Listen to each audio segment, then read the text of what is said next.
قال اللہ تبارک و تعالی فی القرآن المجید والفرقان الحمید قال الذی عندہ علم من الکتاب انا آتیک بہ قبل ان یرتد الیک طرفک فلما رآہ مستقرا عندہ قال ھذا من فضل ربی لیبلونی ااشکر ام اکفر ومن شکر فانما یشکر لنفسہ ومن کفر فان ربی غنی کریم۔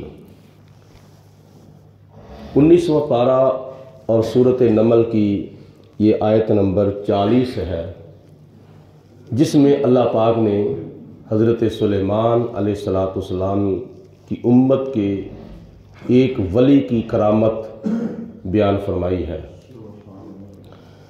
کرامت کے بارے میں یہ بات یاد رکھیں کہ ایسا کمال اللہ کی طرف سے جو اللہ نے اپنے ولی کو عطا فرمایا ہے جو کسی انسان کی عقل میں نہ آئے۔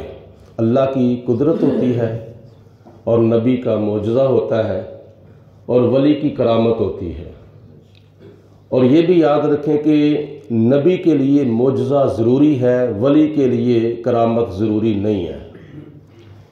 نبی کے لیے اعلان نبوت کرنا ضروری ہے اور ولی کے لیے اعلان ولایت کرنا ضروری نہیں ہے، کیونکہ نبوت ایک ظاہری چیز ہے اور ولایت ایک خفیہ چیز ہے۔ اور ولایت کے بارے میں اللہ پاک نے فرمایا ہے وَابْتَغُوا إِلَيْهِ الْوَسِيلَةَ، تم اللہ کی راہ میں وسیلہ ڈھونڈ کر لاؤ تو چیز وہ ڈھونڈی جاتی ہے جو چھپی ہوئی ہو۔ اس لیے ولایت خفیہ انعامات میں سے ایک انعام ہے جو اللہ تعالیٰ اپنے پیاروں کو عطا فرماتا ہے۔ تو ولی جو ہے یہ دیکھا جائے کہ کرامت سے نہیں بنتا، ولی استقامت سے بنتا ہے۔ کچھ لوگوں کا یہ نظریہ ہوتا ہے کہ فلاں ولی کے اندر کرامت ہو اور پھر وہ مقام ولایت کے اوپر پہنچتا ہے۔ نہیں، ولی استقامت سے بنتا ہے۔ کرامت جو ہے ایک ضمنی چیز ہے، اللہ کی طرف سے انعام ہے، ورنہ صحابہ کرام کو دیکھا جائے 1,00,000 تقریباً 40,000 صحابہ کرام ہیں، اور امت مصطفیٰ میں سے سب سے افضل، سب سے اعلیٰ، سب سے برتر، سب سے بالا وہ نفوس قدسیہ ہے۔ تو ان کی ولایت میں کسی قسم کا کوئی شک نہیں ہے، لیکن کتنے صحابہ کرام ایسے ہیں جن کی کرامتیں آپ لوگوں نے سنی ہیں؟ بہت کم صحابہ ہیں جن کی کرامتیں حدیث پاک میں اور تواریخ میں اور تفسیروں میں آتی ہیں، بہت کم صحابہ ہیں۔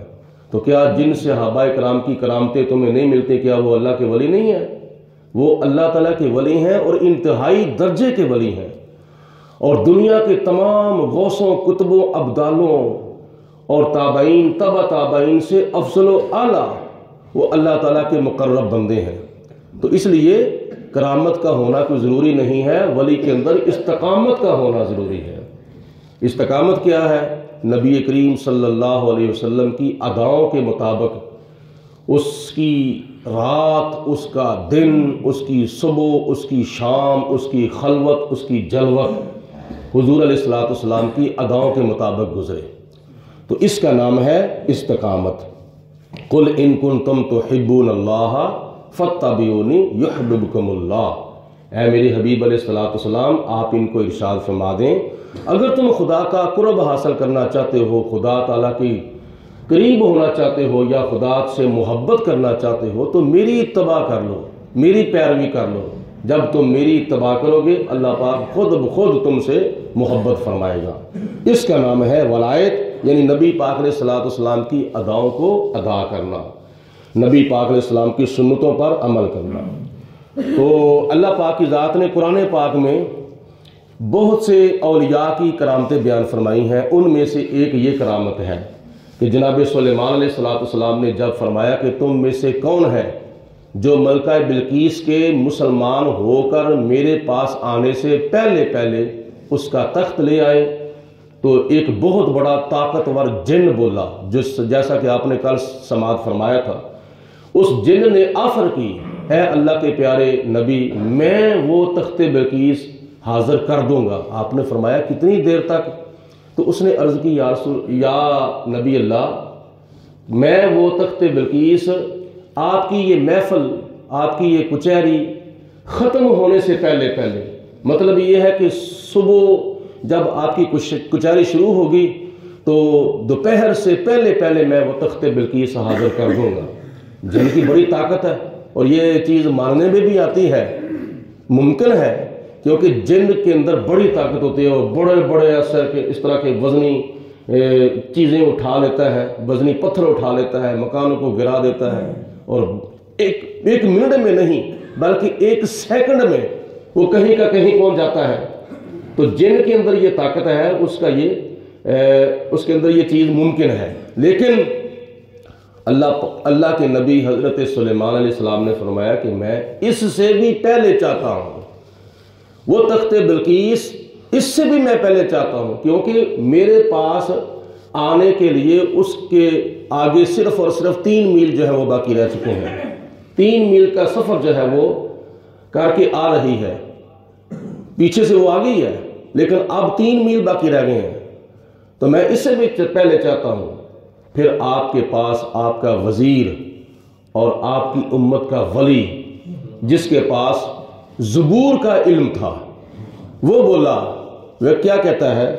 قال الذی، اس نے کہا، عندہ علم من الکتاب، جس کے پاس کتاب کا علم تھا، یعنی زبور کا جس کے پاس علم تھا، وہ کہتا ہے انا آتی کا بہی، میں اس تخت کو آپ کے پاس حاضر کر دوں گا۔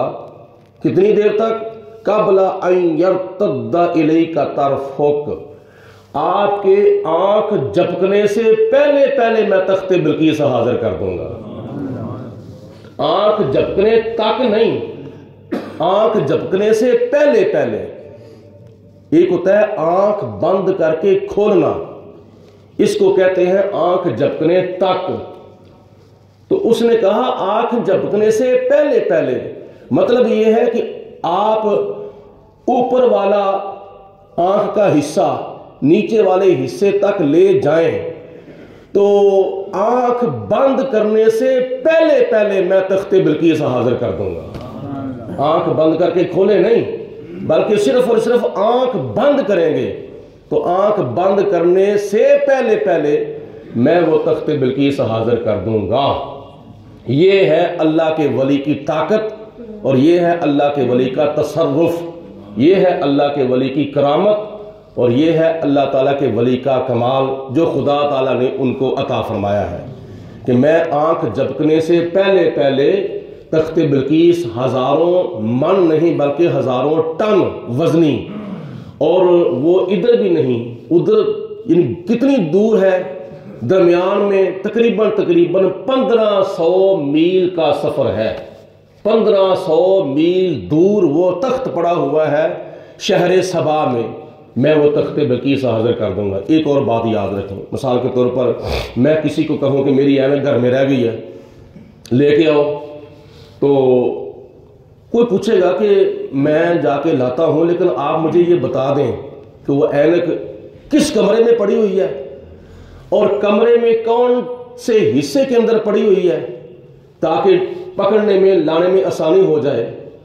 وہ مجھ سے پوچھے نا، میں اس کو بتاؤں نا، تو پھر پہلے جا کے وہ پتہ کرے گا کہ گھر کدھر ہے، دوسرے نمبر پر گھر کا پتہ چل جائے گا تو پھر پتہ کرے گا کہ کون سے کمرے میں ہے، پھر جب کمرے میں پتہ چل جائے گا کہ فلاں کمرے میں پڑی ہے تو پھر وہ کمرے کے اندر جگہ ڈھونڈے گا، بستر کے اوپر پڑی ہے، دائز کے اوپر پڑی ہے، کسی کتاب کے اوپر پڑی ہے، مصلے پر پڑی ہے، کہاں پڑی ہے وہ ڈھونڈے گا۔ لیکن نہ اس نے مجھ سے پوچھا ہے، نہ میں نے اس کو ایڈریس بتایا ہے، وہ جگہ میں نے ٹریس ہی نہیں کی ہے کہ کہاں میری اینک پڑی ہوئی ہے، تو پھر وہ لا کیسے سکتا ہے، اور پھر لانے کے اندر دیر بھی لگ سکتی ہے۔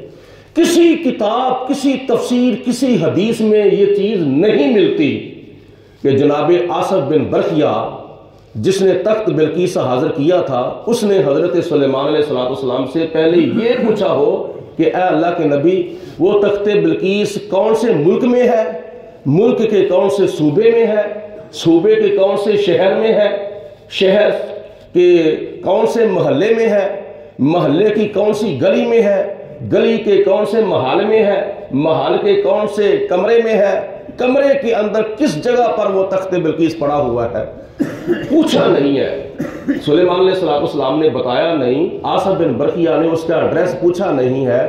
مطلب یہ ہے کہ اللہ کے ولی کو خدا تعالیٰ کی طرف سے اتنی طاقت ملی ہے، علمی طاقت اتنی ملی ہے کہ ان کو پوچھنے کا بھی نہیں پتا ہوتا، ان کو پوچھنے کی بھی فکر نہیں ہوتی، پوچھنے کی بھی ضرورت نہیں پڑتی۔ جناب سلیمان علیہ السلام نے دیکھا، تھوڑی دیر کے بعد کیا دیکھا، حضرت آصف بن برقیہ نے تصرف فرمایا، ادھر سے وہ غائب بھی نہیں ہوا، موجود بھی رہا ہے۔ جناب سلیمان علیہ السلام کی خدمت میں وہ موجود بھی رہا ہے، حاضر بھی ہوا رہا ہے، غائب بھی نہیں ہوا۔ اور جناب آصف بن برقیہ نے تصرف فرمایا، اپنی غیبی قوت اور غیبی طاقت کے ساتھ تخت بلقیس پیش کر دیا۔ کتنی دیر تک؟ آنکھ جھپکنے سے پہلے جناب سلیمان علیہ السلام کی خدمت میں جناب آصف بن برقیہ نے تخت بلقیس حاضر کر دیا تھا۔ آپ نے آنکھ بند کر کے ابھی کھولی نہیں ہے، تخت بلقیس پہلے پڑا ہوا تھا۔ جب آنکھ بند کر کے کھولی تو سامنے کیا دیکھا، اندہ علم من الکتاب انا آتیک بہ قبل ان یرتد الیک طرفک۔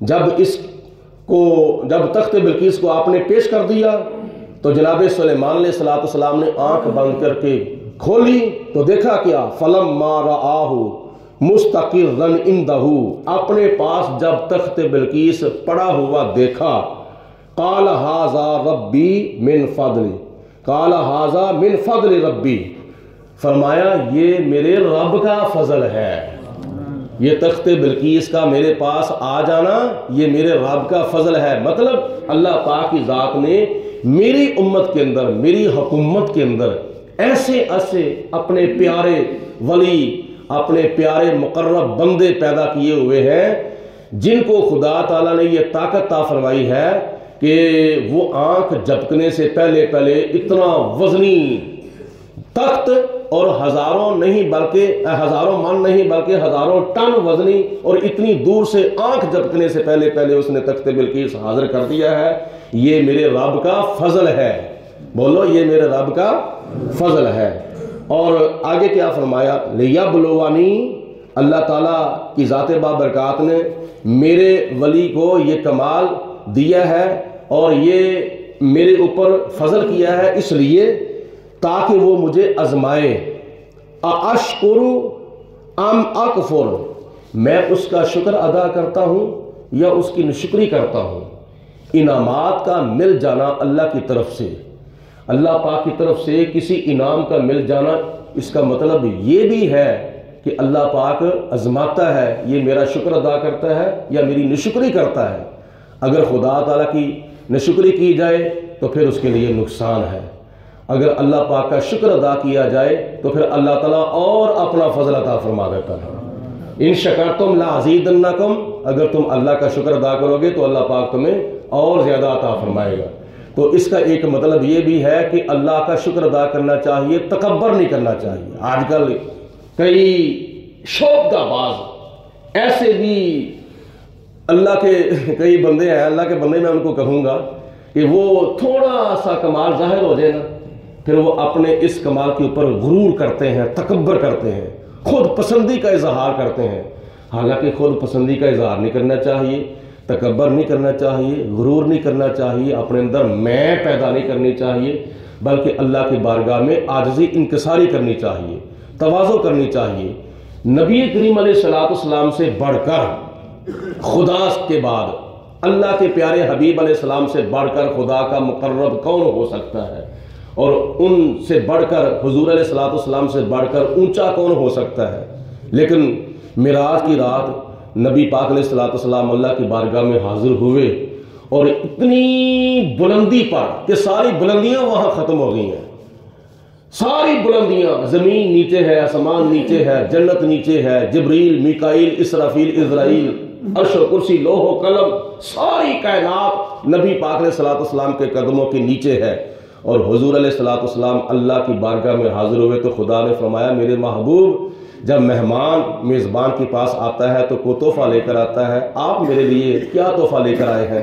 تو عرض کی یا پروردگار عالم التحیات للہ والصلوات والطیبات، میں تو تیری بارگاہ میں عاجزی کا تحفہ لے کر آیا ہوں، انکساری کا اور تواضع کا تحفہ لے کر آیا ہوں۔ تو نبی کریم علیہ الصلوۃ والسلام سے بڑھ کر خدا تعالیٰ کا مقرب کون ہو سکتا ہے؟ اور اتنے اونچے کہ ساری بلندیاں نبی پاک علیہ الصلوۃ والسلام کے قدموں کے نیچے ہیں۔ تو آج 2-4 فٹ کی کرسی کسی کو مل جاتی ہے تو وہ غرور اور تکبر کا پیکر بن جاتا ہے۔ اللہ پاک کی ذات کو تکبر پسند نہیں ہے۔ ان اللہ لا يحب المتکبرین، اللہ تعالیٰ تکبر کرنے والوں سے محبت نہیں فرماتا۔ تو جناب سلیمان علیہ السلام نے فرمایا لیبلونی ااشکر ام اکفر، اللہ پاک کی ذات نے مجھے یہ انعام اس لیے عطا فرمایا ہے تاکہ وہ خدا مجھے آزمائے کہ میں اس کا شکر ادا کرتا ہوں یا اس کی ناشکری کرتا ہوں۔ ومن شکر، اور جو کوئی اللہ کا شکر ادا کرے گا، فإنما یشکر لنفسہ، تو وہ حقیقت میں اپنے لیے ہی اللہ کا شکر ادا کر رہا ہے۔ یعنی خدا کا وہ اگر شکر ادا نہ بھی کرے تو خدا تعالیٰ کی ذات بابرکات کا کیا وہ بگاڑے گا؟ حقیقت میں اس کا اپنا ہی فائدہ ہے، دنیا کا بھی اور آخرت کا بھی۔ ومن کفر، تو جو کوئی اللہ پاک کی ناشکری کرے گا، فإن ربی غنی کریم، تو پھر میرا رب جو ہے وہ بے پرواہ ہے، اس کو کسی کی کوئی پرواہ نہیں ہے اور وہ بڑا کرم کرنے والا ہے۔ مطلب یہ ہے کہ اگر کوئی ناشکری کرتا ہے پھر بھی اللہ پاک اس کے اوپر